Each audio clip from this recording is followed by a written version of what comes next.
Salut chers fidèles abonnés de la chaîne, cliquez pour gagner. Dans cette vidéo, nous allons parler des rumeurs. Si ces rumeurs-là se confirment, alors prépare-toi, attache ta ceinture parce que ça va partir où tu n'espérais pas.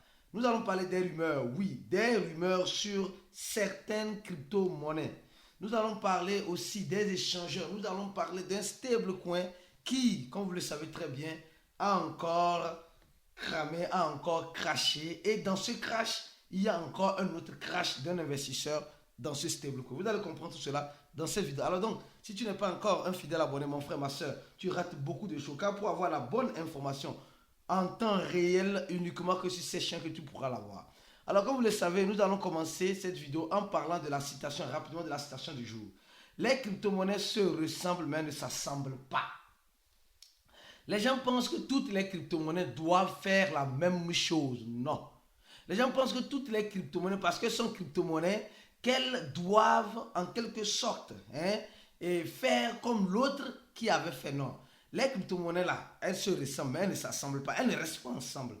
Il y a des catégories de crypto-monnaies. Il y a certaines crypto-monnaies pour X, d'autres pour Y, d'autres pour A, d'autres pour B, etc. Donc, à toi de savoir, quand tu investis dans la crypto-monnaie, mais pourquoi tu investis dans cette crypto-monnaie? Quel est ton objectif? Donc, il y a tout un travail qui doit te faire autour avant l'investissement. C'est ce que nous ne faisons pas et nous pensons que tout se ressemble et tout s'assemble. C'est faux. Alors, je continue ma vidéo. Nous allons parler du Bitcoin. Attention. Mes frères et sœurs, attention, le Bitcoin actuellement à 26 800 $. Le Bitcoin qui descend en quelque sorte en dessous de 27 000 $ et nous sommes en train de voir, mais jusqu'à où elle pourrait aller. Donc c'est de ça que nous allons parler dans cette vidéo pour toi qui me regarde et qui regardera cette vidéo jusqu'à la fin. Alors donne d'abord un j'aime à cette vidéo et partez cette vidéo là au maximum. Parce que l'information qui serait donnée selon les rumeurs, si ça se confirme, alors c'est pourri, c'est gâté, oui. Mais avant tout, nous allons parler de cette information. Oui, cette information, on nous dit simplement, les nouveaux utilisateurs de l'échangeur Bybit qui se retrouvent sur le territoire français ne pourront plus, en quelque sorte, faire leur KYC. Supposons que tu n'as pas encore créé ton compte Bybit et c'est maintenant que tu souhaiterais créer ce compte-là et que tu es sur le territoire français, tu as des preuves de résidence sur le territoire français, tu ne pourras plus parce que, voilà, ils ont décidé d'arrêter de recevoir les Français sur leur plateforme. Ça veut dire sûrement que le régulateur français est en train déjà de frapper à leur porte et déjà ceux qui sont déjà là, ils veulent mettre les points sur les i avant de continuer avec les autres. Donc, les régulateurs se préparent. Ils sont en train de se préparer. Quand ils se préparent, ça veut dire simplement qu'il y a quelque chose qui arrive ou quelque chose qui viendra. Donc, eux, ils sont en train d'anticiper ce qui doit arriver. Mais toi qui me regardes, tu anticipes quoi concrètement? Tu veux anticiper quoi concrètement? Alors, si tu ne peux pas anticiper quoi que ce soit, alors tu serais celui qui serait anticipé. Alors, on continue la vidéo rapidement. Oui, avant de parler des rumeurs, ces rumeurs-là, quand je les ai lues, j'ai dit non. Je vais partager avec vous, j'ai dit non.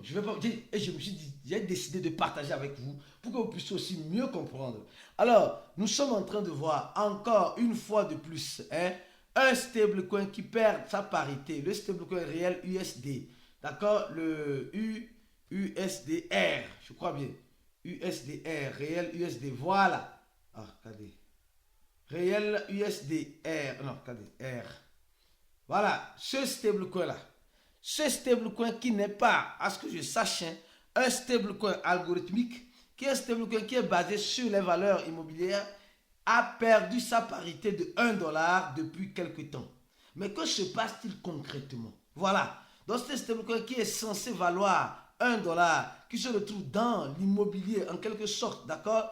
Dans l'immobilier, qui n'est pas un stablecoin algorithmique, à ce que je sache, est en train de perdre sa parité. Vous regardez, elle est censée coûter 1 $, mais depuis, je crois bien, depuis hier ou avant-hier, elle a commencé par chuter et elle est revenue à combien? À demi-centave de dollar. Nous allons voir qu'elle est listée bel et bien sur, pas grand, Dieu merci qu'elle n'est pas listée sur les grands échangeurs. Imaginez si elle était listée sur Binance Davida, c'est-à-dire que sur Binance ou sur, voilà, sur Coinbase, etc.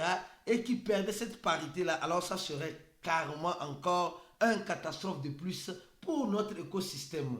Donc, c'est un stablecoin qui est dans l'immobilier, mais qui est en quelque sorte sur le DAO, d'accord? Sur le DAO de tangible DAO, je crois bien, et qui appelle ça parité. Et malheureusement, franchement, comme vous le savez, le malheur n'arrive jamais seul. C'est pourquoi si tu es dans l'écosystème de la crypto-monnaie, tu dois avoir un sang-froid. Tu dois avoir un sang-froid. Quand je parle de sang-froid, ce n'est pas prendre l'eau glacée et mettre sur son sein, ou bien boire l'eau glacée pour avoir le sang-froid. Tu dois avoir un sang-froid psychologiquement. Regardez ce qui s'est passé. Regardez ce qui s'est passé. Quelqu'un qui a investi dedans a encore perdu beaucoup d'argent en voulant éviter de perdre encore plus. Voilà l'histoire d'un investisseur, un crypto-monnaie, qui était en train de paniquer et a perdu 130 000 $ avec un mauvais clic. Avec un mauvais clic. Nous sommes en train de voir combien de fois ça commence par être difficile. Alors, il voulait éviter, il voulait limiter les casses.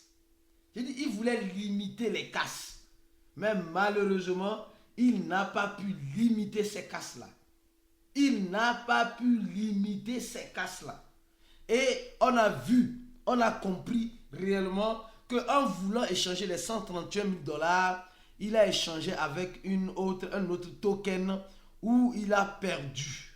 Le W, je crois bien, le W est, si j'ai lu bien, attends un instant, le W, je sais pas, il a changé en quelque sorte avec un autre token, voilà, le W est USDR. Donc il a changé avec un autre token et au lieu de recevoir son argent, de couvrir son argent, il a plus perdu. Donc c'est ce que pourquoi j'envoie cette information pour toi? Pour que tu puisses comprendre qu'en crypto-monnaie, il faut avoir le sang-froid.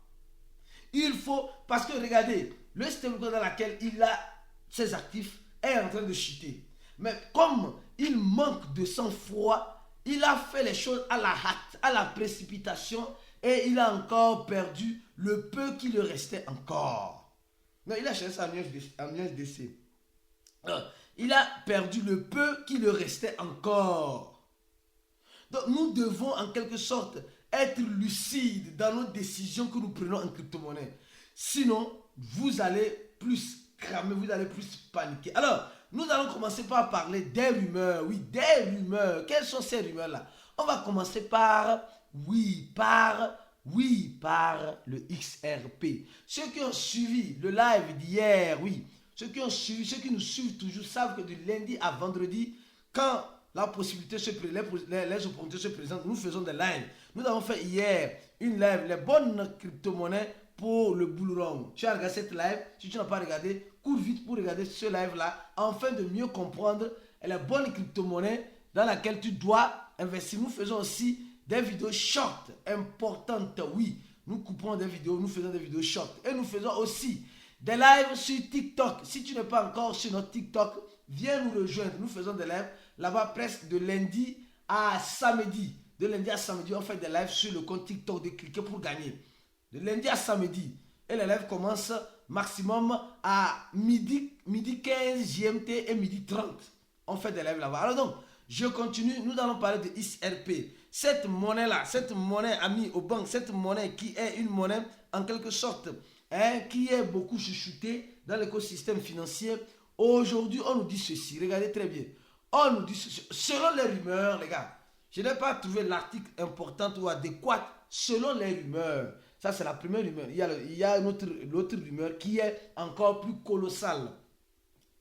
Selon la rumeur, on nous dit ceci. Sur le Ripple, on dit la SEC peut toutefois retirer toutes les accusations contre le XRP.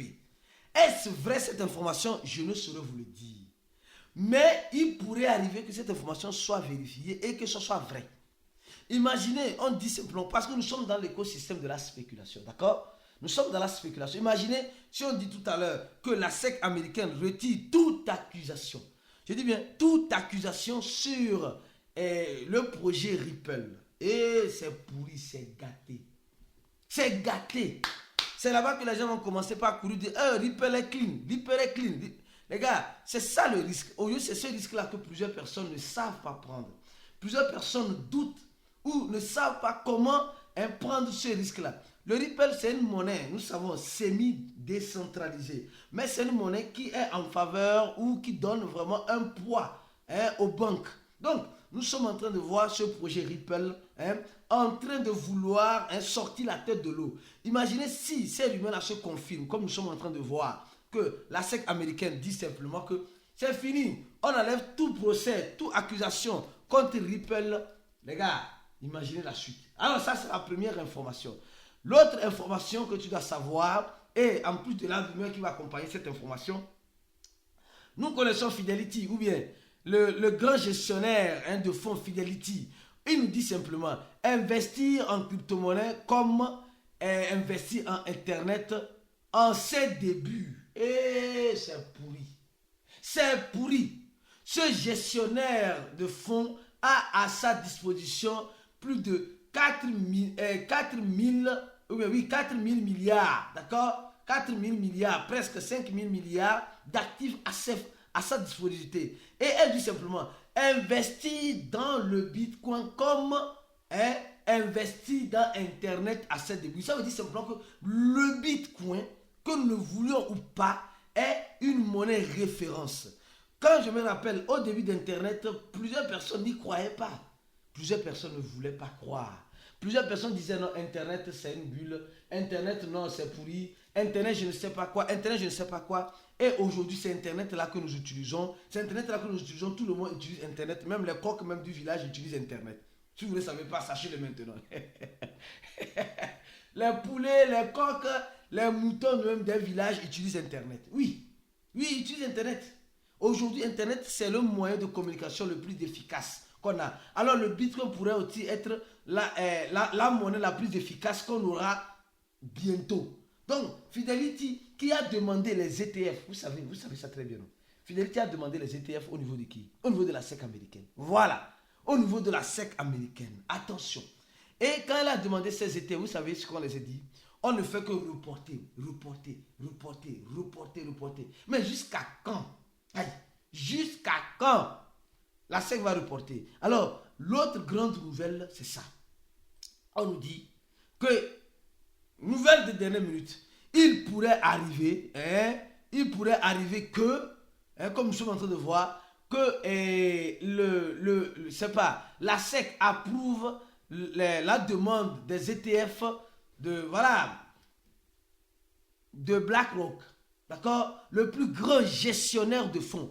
Mes frères et sœurs, non, maintenant analysons ça concrètement. Même s'il arrivait simplement que la SEC enlève toute accusation sur Ripple, le marché va peut-être réagir dans le sens positif. Ça, c'est des rumeurs. Et s'il arrive encore, pire encore, que la SEC américaine se décide de faire quoi? D'approuver les ETF qui ont été demandés par BlackRock, par Fidelity, par je ne sais pas quoi.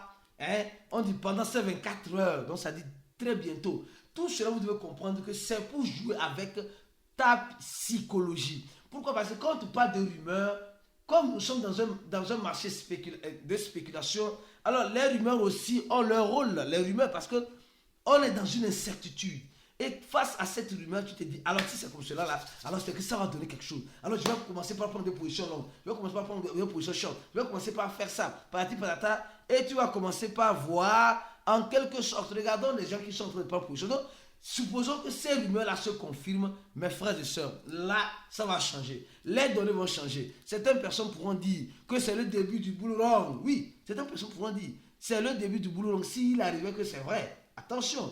Alors, nous sommes en train de voir, pendant ces 24 heures, il y a eu simplement que 50 millions de personnes qui ont perdu ou bien qui ont pris les positions longues et short. Et nous sommes en train de voir les positions longues le volume sur les positions longues est en train d'augmenter. Donc ça veut dire que les gens sont en train de poster sur une possible montée. Ils ont déjà posté sur une possible montée du Bitcoin pendant ces 24 heures. Alors ça continue. Nous sommes en train de voir pendant ces 1 heure de temps, presque le double les gens sont en train de poser sur le short. Alors, nous sommes en train de voir que ces rumeurs, s'il arrive que ces rumeurs se confirment, beaucoup de choses peuvent changer à tout moment. Est-ce que tu es prêt?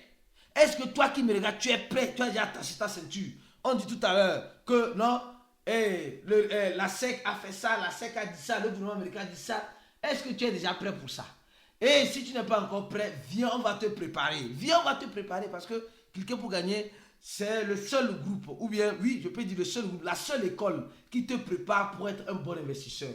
La seule et unique école dans cet écosystème de la spéculation qui te prépare à être un investisseur excellent, un investisseur averti, un investisseur préparé. Mais pour l'être, qu'est-ce que tu dois faire? Tu dois juste appuyer sur le premier lien en description de cette vidéo qui te redirigera vers cette page-là. Et après, maintenant, tu pourras payer 100 $. Si tu n'as pas 100 $ à payer, alors tu pourras purement et simplement payer par tranche si tu as la possibilité pour nous rejoindre dans notre école pour être un bon investisseur. Alors, restez focus sur la chaîne. Nous allons venir avec une vidéo short. Nous allons venir avec une deuxième vidéo. Nous allons venir aussi avec le live du jour. Alors donc, sois scotché ici, la seule chaîne qui t'offre tout all in one. C'est ici. À la prochaine et ciao.